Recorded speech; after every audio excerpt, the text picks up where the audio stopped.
ఓం శ్రీ గురుభ్యో నమః. శుక్ర గురువుల యొక్క కలయిక జూలై 26వ తారీఖు నుంచి ఆగస్టు 21వ తారీఖు వరకు కూడా శుక్ర గురువుల యొక్క కలయిక ఏ విధంగా ఉందో ఒకసారి తెలుసుకుందాం. శుక్రుడు సుఖాన్ని, భోగాన్ని, సౌఖ్యాన్ని, ధనాన్ని ఇచ్చేవాడు శుక్రుడు. గురువు సంతానాన్ని, విద్యను, ధనాన్ని, అలానే యశస్సుని ఇచ్చేవాడు, తేజస్సుని ఇచ్చేవాడు. అలానే కొన్ని విషయాల్లో ప్రత్యేకంగా గురువు యొక్క ప్రత్యేకతలు కూడా చాలా బాగా చెప్పబడింది. అయితే గురువు ధనాన్ని, సంతానాన్ని, సౌఖ్యాన్ని, సుఖాన్ని ఇచ్చేవాడు కూడా గురువు. విద్యాకారకుడు కూడా గురువే.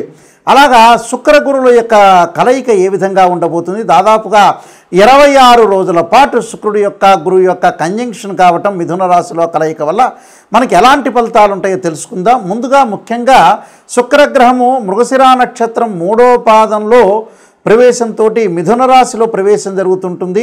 అలానే జూలై 26వ తారీఖున ఉదయం 8:57 శుక్రగ్రహము మిథున రాశిలో సంచారం చేయటం, ఆల్రెడీ ఉన్న గురువు మిథున రాశిలో ఉండటం వల్ల శుక్ర గురువుల యొక్క సంచారం జరుగుతుంది. అది ఎన్ని రోజుల వరకు ఉంటుంది అంటే 26 రోజుల పాటు ఉంటుంది. మరి ఆగస్టు 21వ తారీఖు రాత్రి 1:03 వరకు కూడా శుక్ర గురువుల యొక్క కలయిక ఉంటుంది. ఈ శుక్రగ్రహం కూడా కళత్రకారకుడు వాస్తవంగా అయితే. అంటే వివాహాన్ని చేసేవాడు ఎవరు అంటే శుక్రగ్రహమే.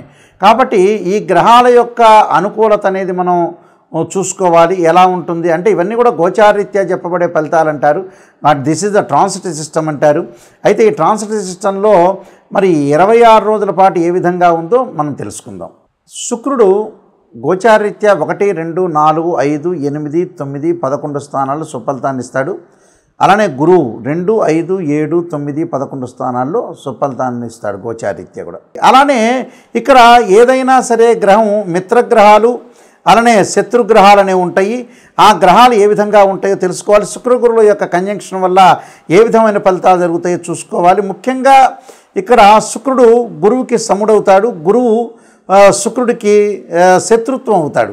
అక్కడ ఈ రెండు గ్రహాల యొక్క కలయిక ఏ విధంగా ఉంటుంది అంటే ఏ విధమైన ఫలితాలను అనుభవిస్తుంటారనేది మనం తప్పకుండా చూసుకుందాం. ఎలాంటి ఫలితాలు ఉంటాయో, ద్వాదశ రాశుల యొక్క ఫలితాలు ఏ విధంగా ఉన్నాయో ఒకసారి మనం తెలుసుకుందాం.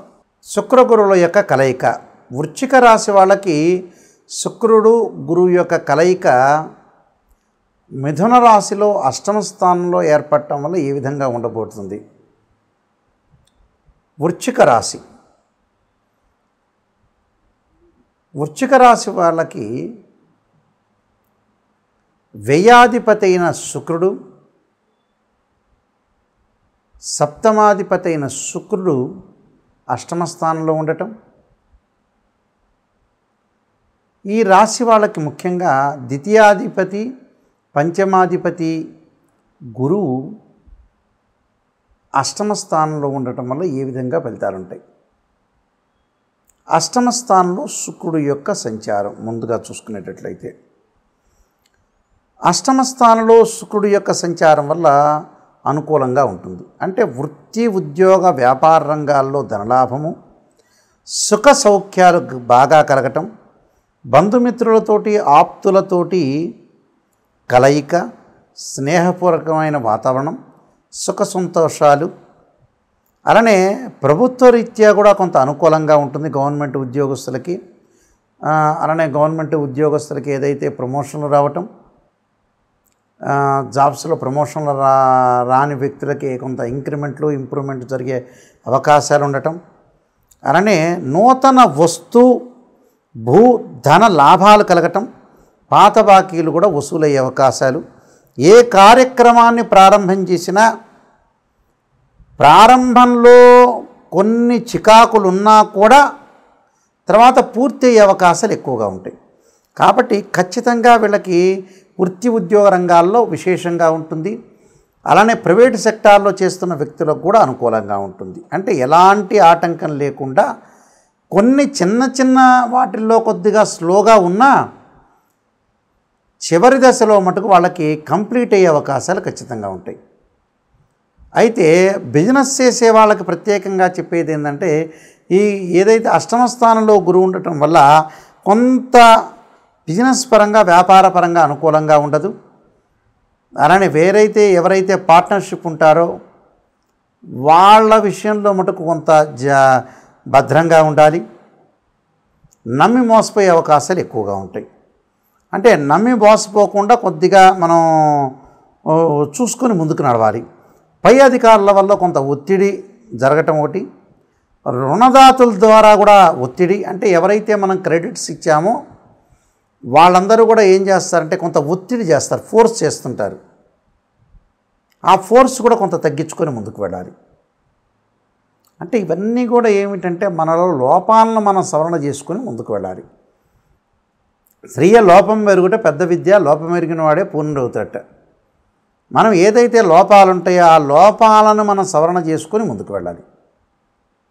ఇలా నాయకంటి గారు గురువు గారు చెప్పారు ఏమిటి అని అంటే, నిజంగా ఒక జ్యోతిష్యుడు చెప్పాల్సిన మాటలు ఏమిటి అంటే నిజాన్ని చెప్పాలి, నిజాన్ని చెప్పాలి. దానికి ఒక రెమెడీ అనేది కూడా ఉంటుంది. ప్రపంచంలో ఆరోగ్యపరంగా కొన్ని ఇబ్బందులు వస్తూ ఉంటాయి వీళ్ళకి. ఆరోగ్యపరంగా కూడా కొంత డైట్ కంట్రోల్ చేసుకోవటం, వీళ్ళు ఆరోగ్యపరంగా ఇబ్బందులకు పడి వైద్య చికిత్సలకు వెళ్ళటం, హాస్పిటల్కి వెళ్ళటం వల్ల కూడా డబ్బులు ఖర్చు అయ్యే అవకాశాలు వీళ్ళకు ఉంటాయి. అంత దూరం రాకూడదు. ఏదైతే నెగిటివ్ ఉంటుందో దాన్ని మనం పాజిటివ్ చేసుకొని ముందుకెళ్తే జీవితం అనేది ధన్యం అయిపోతుంది. ఎంతకీ చాలామంది కూడా చేస్తుంటారు, రాశి ఫలాల్లో నాకు ఎంత పాజిటివ్ చెబుతున్నారని ఆలోచన చేస్తున్నారు. చాలా రాంగ్ మిస్టేక్ అది. పాజిటివ్ని ఎంతవరకు నమ్మాలో అంతవరకే నమ్మాలి. నెగిటివ్ని మనం తీసుకోవాలి. ఎప్పుడు కూడా నెగిటివ్ని తీసుకుని ఆ నెగిటివ్ని మనం ఎలాగా ఓవర్కమ్ చేయగలుగుతాం, జీవితాన్ని మనం ధన్యం చేసుకోవడానికి ఎలా చేయగలుగుతాం. లైఫ్లో ప్రతి మనిషికి కూడా ఆటంకాలు వస్తుంటాయి, కష్టాలు వస్తాయి, సుఖాలు వస్తాయి, నష్టాలు వస్తాయి, లాభాలు వస్తాయి, లాభం లేకుండా ఉంటుంది. మనిషి పుట్టినప్పటి నుంచి చనిపోయే వరకు కూడా ఏదో రకమైన ప్రాబ్లమ్స్తో ప్రతి మనిషి ఉంటాడు. అది 100 కోట్లున్న వ్యక్తి అయినా, 500 కోట్లు ఉన్న పేదవాడైనా, కార్మికుడైనా, కర్షకుడైనా, శ్రామికుడైనా ఎవరికైనా కూడా కష్టాలు వస్తుంటాయి. మనిషి పుట్టడం ఖాయము, చనిపోవటం ఖాయం. మధ్యలో జరిగేవన్నీ కూడా అబద్ధాలని చెప్పచ్చు. మధ్యలో ఏం జరుగుతుందో తెలియదు, డ్రామా పాత్ర. కానీ ఆ డ్రామాని మనం పండించాలిగా, ఆ పాత్రను పోషించాలి. పిల్లలు ఉంటారు, వాళ్ళకి సంస్కారం నేర్పించాలిగా, వాళ్ళకు కొంత ధనాన్ని ఇవ్వాలిగా, యోగ్యంగా తయారు చేయాలిగా, సమాజంలో మంచి వ్యక్తులుగా తయారు చేయాలంటే ఏమిటి, పేరెంట్స్గా తల్లిదండ్రులు బాగుండాలి. అందువల్ల ఇవన్నీ ఆ నెగిటివ్ని మనం తీసుకొని పాజిటివ్ చేస్తే మనకు గుడ్ రిజల్ట్స్ వస్తాయి. విద్యార్థులు కూడా మేధాశక్తి తగ్గి వేరే వాటి మీద యావిగేషన్స్ రాకుండా విద్యార్థులు కొంత కాన్సన్ట్రేషన్ చేసి ముందుకు వెళ్తే మీకు మంచి ఫలితాలు జరుగుతాయి. నేను చెప్పిన రెమెడీస్ తప్పకుండా పాటించండి, మంచి సుఫలితాలు జరిగే అవకాశం ఖచ్చితంగా ఉంటుంది. శుక్ర గురువుల యొక్క కలయిక వల్ల కొన్ని మంచి చెడు యొక్క ఫలితాలు అనేవి బాగా ఎక్కువగా ఉంటాయి. శుభ అశుభ మిశ్రమాలు అనేవి ఉంటాయి. కాబట్టి మనం ఎలాంటి ప్రత్యేకంగా రెమెడీస్ చేసుకోవాలి అంటే, జీవితాన్ని సాఫల్యం చేసుకోవాలంటే ప్రతి వాళ్ళకు కూడా నెగిటివ్ పాజిటివ్ రెండుగా ఉంటాయి. అంటే ప్రతి వాళ్ళు కూడా మనం పాజిటివ్ ఆలోచన చేయకూడదు, నెగిటివ్ని కూడా ఆలోచన చేయాలి. నెగిటివ్ అంటే ఏమిటి అంటే, స్త్రీయ లోపం పెరుగుట పెద్ద విద్య, లోపం మెరిగిన వాడే పూర్ణుడవుతాడట. మన లోపాలని మనం ఖచ్చితంగా మనం సవరణ చేసుకొని ముందుకు వెళ్తే ఖచ్చితంగా వాళ్ళు బాగుపడినట్టే. అది 100% నేను చెప్తున్నాను. ఎందుకంటే ఎక్కడైతే మన లోపం ఉంటుంది, ఉదాహరణకు ఓ రోడ్డు మీద వెళ్తున్నాం, ఆ రోడ్డు మీద వెళ్ళేటువంటి ముళ్ళు ఉంటాయి. ఆ ముళ్ళని అక్కడ ఆ రోడ్డు మీద వెళ్ళొద్దు అని ఎవరన్నా చెప్తే ఆ రోడ్డు వైపు కాకుండా వేరే రోడ్డు వైపు మనం వెళ్ళామనుకోండి, వేరే రోడ్ మ్యాప్లో మనం వెళ్తే అప్పుడు మన జీవితం లైఫ్ అనేది మనం లీడ్ చేసిన వాళ్ళం అవుతాం.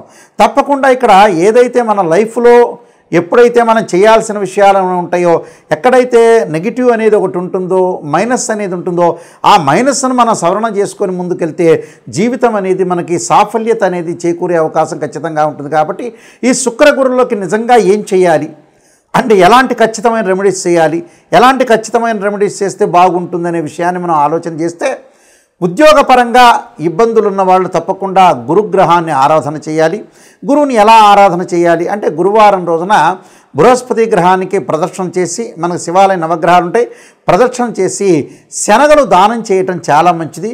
అలానే శనగలు దానం చేయటంతో పాటు చక్కగా ఆవు నెయ్యితో దీపారాధన చేయటం ఆ గ్రహం దగ్గర, చక్కగా ఒత్తివేసి ఆవు నెయ్యితోటి దీపారాధన చేయటం వల్ల మనకి ధనము లభిస్తుంది. అలానే విద్య యందు అనుకూలంగా ఉంటుంది. ముఖ్యంగా విద్యార్థులు, ఉద్యోగస్తులు తప్పకుండా ఈ రెండు కూడా చేయాలి. దాంతోపాటు చక్కగా దీపారాధన చేసేటప్పుడు అలానే శనగలు దానం చేసేటప్పుడు కూడా దేవానాంచ ఋషీనాంచ గురుకాంచన సన్నిపం బుద్ధిమంతం త్రిలోకేశం తం నమామిం బృహస్పతిం అనే మంత్రాన్ని చదువుకుంటూ ఇవ్వండి. అలానే శుక్రగ్రహం యొక్క దోషం పోవాలంటే వివాహం కావట్లేదు, కళత్రకారకుడు వివాహకారకుడు శుక్రుడే. యాక్చువల్గా అయితే ఈ శుక్రగ్రహం వల్ల మన వివాహాలు ఆటంకాలు జరగటం, వివాహపరంగా ఇబ్బందులు జరుగుతున్న వ్యక్తులందరూ కూడా తప్పకుండా చేయాల్సింది ఏమిటి అని అంటే శుక్రగ్రహం యొక్క అనుకూలతకు మహాలక్ష్మీదేవిని ఆరాధన చేయటం, పార్వతీదేవి అమ్మవారిని ఆరాధన చేయటం శుక్రవారం రోజున. అలానే బొబ్బర్లు అంటే శుక్రుడికి ప్రీతికరమైన బొబ్బర్లు దానం చేయటం వల్ల చాలా మంచి జరుగుతుంది. మనం శివాలయంలోకి వెళ్ళంగానే శుక్రగ్రహం ఉంటుంది. ఆ శుక్రగ్రహాన్ని ఆవు నెయ్యితోటి దీపారాధన చేయటం వల్ల కూడా చాలా మంచి జరిగే అవకాశం. అంటే వివాహాల ఆటంకాలు జరుగుతున్న వాళ్ళు కూడా తప్పకుండా వీళ్ళు కూడా ముఖ్యంగా అబ్బాయిలు వచ్చేటప్పటికల్లా సంబంధాలు దొరకట్లేదని చాలామంది కూడా చెబుతున్నారు. అక్కడ అబ్బాయిలు తప్పకుండా మనకు ముఖ్యంగా కన్యాపాశుపతాస్త్ర రుద్రాభిషేకం, అమ్మాయిలు వచ్చారు వరపాశుపతాస్త్ర రుద్రాభిషేకం, అఘోర గౌరీపాశుపతాస్త్ర రుద్రాభిషేకం చేయటం చాలా మంచిది.